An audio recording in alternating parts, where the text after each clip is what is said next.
Friends, அஸ்ஸலாமு அலைக்கும். நம்ம இன்னைக்கு முட்டை பணியார குழம்பு எப்படி செய்யலாம் அப்படிங்கிறத பார்க்கலாம். முட்டை மசாலாக்கு அரை மூடி தேங்காய், ஒரு துண்டு பட்டை, ஒரு ஸ்பூன் சோம்பு, 4 ஸ்பூன் பொட்டுக்கடலை சேர்த்துக்கோங்க. அதோட கொஞ்சமாக கசகசா சேர்த்துக்கோங்க. நம்ம தண்ணி ஊற்றாமல் அதுக்கு பதிலாக முட்டை உடச்சி ஊற்றி அரைச்சிக்கோங்க. ஃபஸ்ட்டு நான் 3 முட்டை சேர்த்துட்டேன். இப்போ 4வது ஒரு முட்டை சேர்த்து அதோட 3 பச்சை மிளகாய் சேர்த்துக்கோங்க. கொஞ்சம் கூட தண்ணியே சேர்க்காம இந்த மாதிரி அரைச்சிக்கணும். இந்த மசாலாவோட ஃபுல் மெஷர்மெண்ட் 4 முட்டைக்கு உள்ளது. நம்ம முட்டையெல்லாம் சேர்த்து நம்ம அரைக்கும் போது இந்த மாதிரி கன்சிஸ்டன்சியில் வந்துடும். நம்ம தண்ணியே சேர்க்கக்கூடாது. அதுக்கப்புறம் அதை நம்ம ஒரு பவுலில் ட்ரான்ஸ்ஃபர் பண்ணிக்கலாம். முட்டை மசாலாவில் 1/4 டீஸ்பூன் மட்டும் மஞ்சள்தூள் சேர்த்துக்கோங்க. இது கலருக்காகவும் நல்லாயிருக்கும். இன்னொன்று ஸ்மெல்லும் சூப்பராக இருக்கும். ரொம்ப அதிகமாக சேர்த்தோன்னா முட்டையோட கலர் மாறி போயிடும். இந்த மாதிரி மசாலாலாம் சேர்க்கும் போது கொஞ்சம் கூட முட்டையோட ஸ்மெல்லே இருக்காது. பெரிய வெங்காயம் பார்த்தீங்கன்னா 6 எடுத்துக்கோங்க. அதை நம்ம சாப்பரில் நல்லா கட் பண்ணிக்கலாம். அதோட கொஞ்சமாக மல்லித்தலை சேர்த்துக்கோங்க. பெரிய வெங்காயத்துக்கு பதிலாக நம்ம சின்ன வெங்காயமும் சேர்த்துக்கலாம். சாப்பர் இல்லை அப்படின்னா நல்லா மல்லித்தலையும் வெங்காயத்தையும் நல்லா கையாலே நைஸாக கட் பண்ணிக்கோங்க. இந்த மாதிரி நல்லா பொடியாக கட் பண்ணதுக்கப்புறமா நம்ம முட்டை மசாலாவோட சேர்த்துடலாம். நம்ம அதிலே அரைக்கக்கூடாது. இந்த மாதிரி தனியாக 1-2 இருக்கும் போது சாப்பிடும் போதும் நல்லாயிருக்கும்.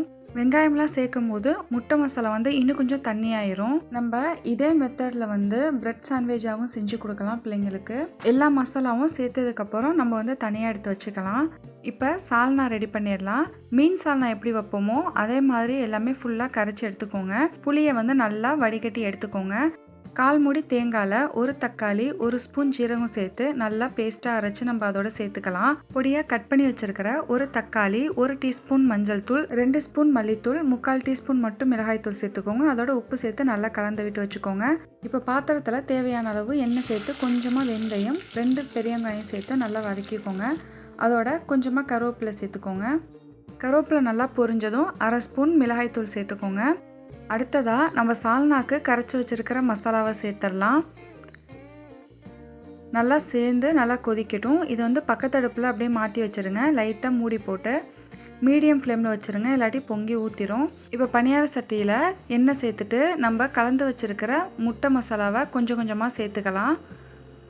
அடுப்பை ஹை ஃப்ளேமில் வச்சுட்டு நம்ம ஊற்ற ஆரம்பிக்கும் போது கம்மி பண்ணிடுங்க. மீடியம் ஃப்ளேம்லேயே இருக்கட்டும்.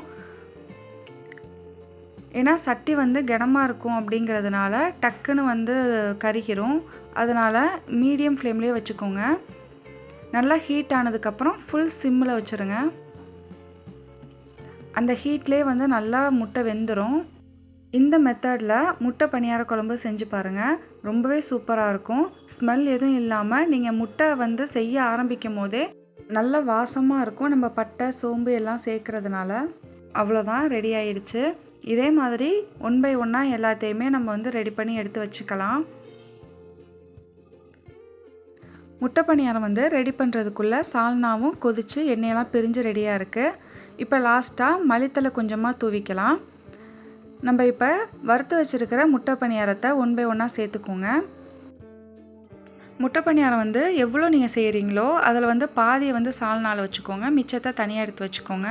நம்ம சாப்பாட்டுக்கு தனியாக அதை சாப்பிடும்போது ரொம்பவே சூப்பராக இருக்கும். குழந்தைங்களும் அதை விரும்பி சாப்பிடுவாங்க. இப்போ முட்டை பணியார குழம்பு ரெடி ஆயிடுச்சு. கண்டிப்பாக ட்ரை பண்ணி பாருங்கள். எப்படி இருந்துச்சு அப்படின்ட்டு கமெண்ட் பண்ணுங்கள். மறக்காமல் சப்ஸ்கிரைப் பண்ணி பெல் ஐக்கானையும் கிளிக் பண்ணி வச்சுக்கோங்க. தேங்க்யூ ஃபார் வாட்சிங்.